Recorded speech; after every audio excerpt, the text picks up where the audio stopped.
Thank you for taking this Excel for Beginner series. We've been able to pass through a lot of items and now we come to the end, but it's not really the end for anyone who wants to go further into Microsoft Excel.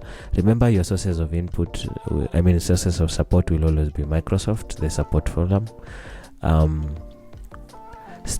Stack Overflow, in case you need any help in terms of Visual Basic application, and also the last will always be Google. Anytime you need help, just Google it. Okay, so what next after this tutorial series? Please join in other tutorial series that are going to be made available about pivot tables. The first one will be a tutorial series about pivot tables from beginner to advanced. You'll also know about pivot charts and etc. The second one is going to be about functions. We are going to pass through majority of the functions that are used in day-to-day. We can't pass through all the functions in Excel, but majority of the functions in day-to-day usage. And this might also be renamed to mean common problems in Excel, because most of the problems in Excel are sorted via the functions. The third series in Excel will be charts in Excel, and this is where we will learn about graphical user interface, options in Excel, where you are able to represent your data in a graphical way.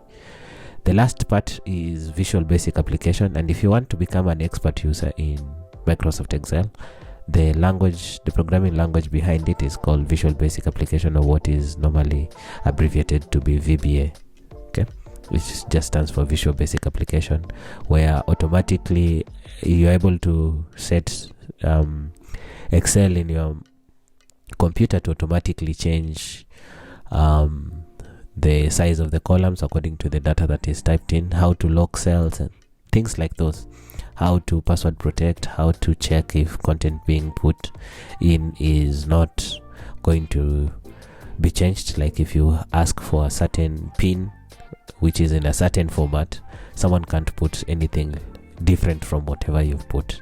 It's more like data validation, and we're also going to learn about data validation options as well, etc.